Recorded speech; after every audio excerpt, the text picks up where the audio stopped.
председателка. Значи, еве, според членот 88 став 2 од деловникот, сега ќе ги исчистам членовите по кои што се јавувам за процедурално. Значи ги кажав членот 125,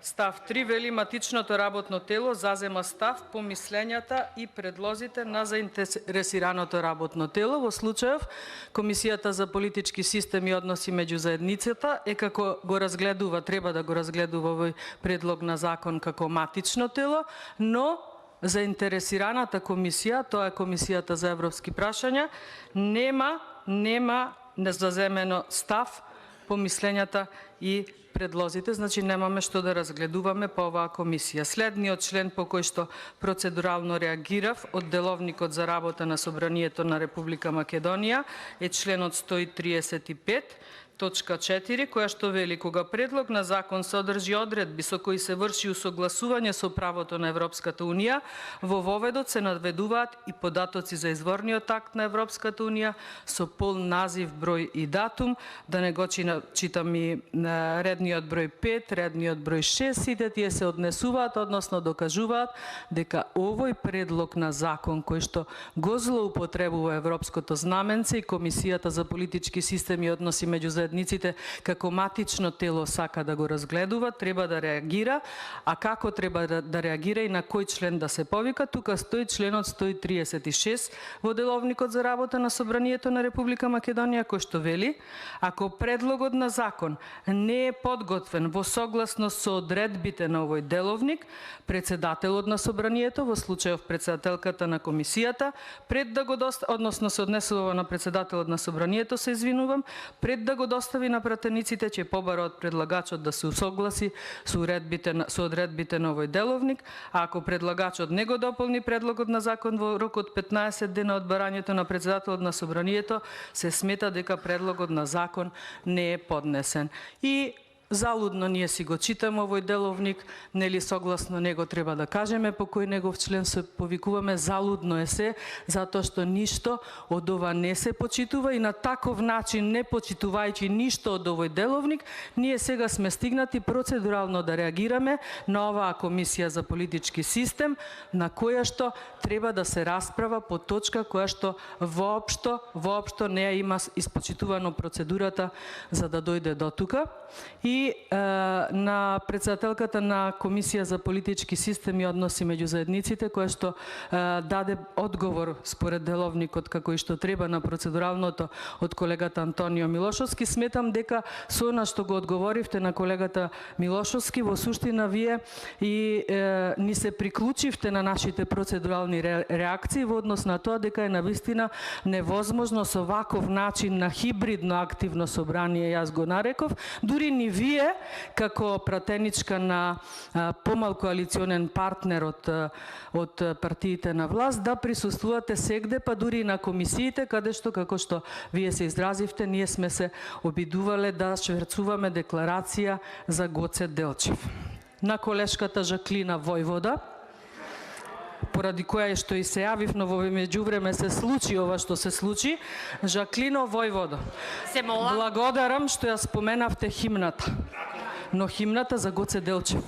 Она од која вие што направивте пародија, па сега таа химна се интонира, затоа што интенцијата вие со тек на време да се заборави текстот на таа химна и дечињата утре само да знаат како интонирана, а не и по текст, каде што нели се споменува името на Гоце Делчев.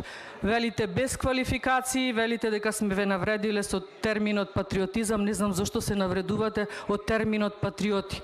И подсетивте на кодексот на однесување, не знам дали мислевте и на кодексот на облекување, може би ви пречи нашиот денешен стайлинг. Јас навистина жалам, за мене оваа мајца колешки е скапоцена, би ви ја подарила, но вие нема така да ја третирате како што јас ја третирам. И нема да ви стои, јас ви кажав кои мајци на вас најдобро ви стоја.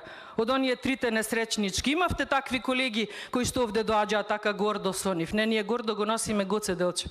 И би се потрудила да ви најдам, че ви ја подарам искрено. Најискрено, не ја заслужувате, нема да ја носите. Нема да ја носите, нема да ја чувате. За вас ништо не значи, тоа го докажавте. И велите што ние сме сториле, велите ве навредуваме, велите сме ја замолчиле државава, па еве вие сега се трудите нас да не замолчите. Не сакате да не слушате. Не сакате да не слушате. А што направивте вие од државава? Што да споменам, колешке Жаклина Војвода? Економија над 62% долг. Овде или во онаа сала таму 2012 година овде во нествест се глумеше дека се паѓа за долг помал од 50%, а сега е над 62. Може би вие да бевте во улога на опозиција, че пробавте да одглумите и сечење на вени при ваков долг. Или велите некој друг закон. Кој друг закон? Па вие како председателка на Комисија за образование знаете како ја закочивте, знаете како ги истретиравте нашите универзитетски професори. За кој третман и за која држава вие ќе се обидете да кажувате Жаклина Војвода, ако вас ве вреđа терминот патриоти. Па ви се молам. И велите да замолчиме. Не, вие сакате ние да замолчиме. Еве да ја испочитувам председателката на оваа комисија, ќе завршам, но ќе повторам председателки на Комисија за политички систем и односи меѓу заедниците. Ако третирате дека дневниот ред е усвоен и дека ние процедурално реагираме од после усвоен дневен ред, немојте. Не само што ја најавив интерпелацијата, вие многу добро знаете, еден наш председател на собрание кривично одговараше затоа што го почитуваше деловникот во оваа држава. А вие кривично може да одговарате, но само кога во оваа држава ќе има Академија за суди и јавни обвинители, не на ваков начин како што планирате да ја донесете, туку кога навистина ќе функционира неполитизиран правен систем, е тогаш да знаете дека вие навистина сте заслужили една кривична пријава, доколку сметате дека овде е усвоен дневниот ред и дека ние реагираме од после усвоен дневен ред. Ако можеше Трајко Велјановски кривично да одговара затоа што го почитувал деловникот за работа на собрание, тогаш не само вие, многу ваши колеги кои што овде се многу силни, многу моćни, сметаат ако се мнозинство можат се да направат, но за жал не гледам дека можете, не само затоа што опозицијата реагира, туку затоа што повеќе од очигледно е дека и веќе и помеѓу вас има проблеми, па не можете да се координирате. И да не изумам, многу добар момент уловив при одговорот на процедуралното од колегата Антонио Милошовски, кога кажавте дека знаете како ние се координираме, знаете што пишуваме. Очигледно дека во оваа држава не е завршено со прислушкување, со следење и така натаму. Тука беше Љубомир Јовевски, па сакаше да се огради од тој чин, но очигледно дека уште се служите со такви методи на функционирање.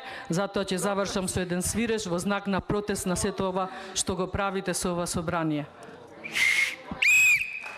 Срамотно.